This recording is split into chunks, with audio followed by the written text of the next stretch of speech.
बूढ़े माँ बाप का सम्मान, दिल छू लेने वाली कहानी। एक 80 वर्षीय व्यक्ति अपने 45 वर्षीय उच्च शिक्षित बेटे के साथ अपने घर में सोफे पर बैठे थे। अचानक उनकी खिड़की पर एक कौवा बैठ गया।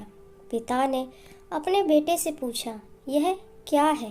बेटे ने जवाब दिया, यह कौवा है। कुछ मिनटों के बाद पिता ने अपने बेटे से दूसरी बार पूछा, यह क्या है?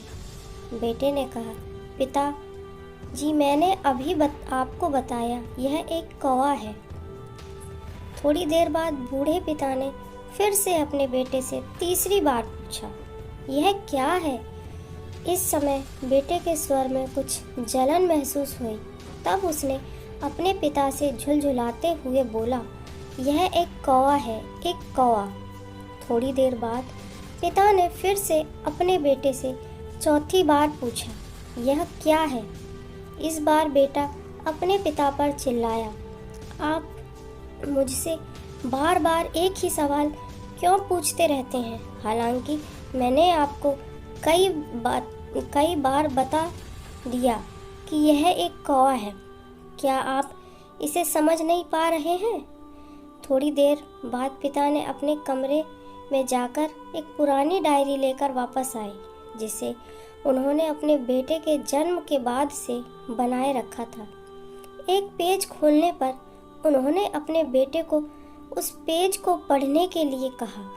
जब बेटे ने इसे पढ़ा तो निम्नलिखित शब्द डायरी में लिखे गए थे, आज मेरा 3 साल का छोटा बेटा सोफे पर मेरे साथ बैठा था। जब खिड़की पर एक कौवा बैठा था, मेरे बेटे ने मुझसे 23 बार पूछा कि यह क्या है, और मैंने उसे 23 बार जवाब दिया कि यह एक कौवा था। मैंने उसे हर बार प्यार से गले लगाया। उसने मुझसे 23 बार फिर से वही सवाल पूछा।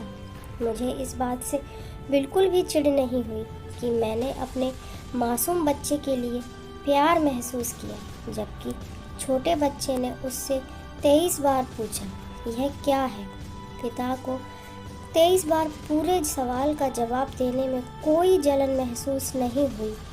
आज जब पिता ने अपने बेटे से सिर्फ 4 बार यही सवाल पूछा तो बेटे को चिढ़ और गुस्सा महसूस हुआ। इसे पढ़कर उस बेटे को अपने किए गए व्यवहार का पता चल गया था, जिससे चलते अब वह मन ही मन बहुत शर्मिंदा हो रहा था। शायद अब उसे किए गए अपने बूढ़े पिता के प्रति व्यवहार का पता चल गया। इसीलिए आपके माता पिता जब बूढ़े होते हैं तो ना ही उन्हें पीछे छोड़ो और ना ही उन्हें एक बोझ के रूप में देखें, बल्कि उनके साथ एक दयालु शब्द बोलें। शांत, आज्ञाकारी, विनम्र, उनके प्रति दयालु बने, अपने माता पिता के प्रति विचारशील रहें। आज इस बात को कहें, मैं अपने माता पिता को हमेशा खुश देखना चाहता हूँ। जब मैं छोटा बच्चा था, उन्होंने मेरी देखभाल की। उन्होंने हमेशा मुझ पर अपना निस्वार्थ प्रेम की वर्षा की। उन्होंने आज समाज में मुझे एक व्यक्ति के रूप में प्रस्तुत करने के लिए तूफान और गर्मी को देखे बिना सभी पहाड़ों और घाटियों को पार किया। भगवान से प्रार्थना करें, मैं अपने बूढ़े माता पिता की सर्वोत्तम तरीके से सेवा करूंगा। मैं अपने प्यारे माता पिता को सभी अच्छे और दयालु शब्द कहूँगा, चाहे वे कैसे भी व्यवहार करें। उम्मीद करती हूँ आपको ये कहानी पसंद आई होगी। अगर पसंद आई है तो इसे लाइक कर दें। ऐसी और कहानियाँ पढ़ने के लिए प्लीज़ चैनल को सब्सक्राइब करें। धन्यवाद।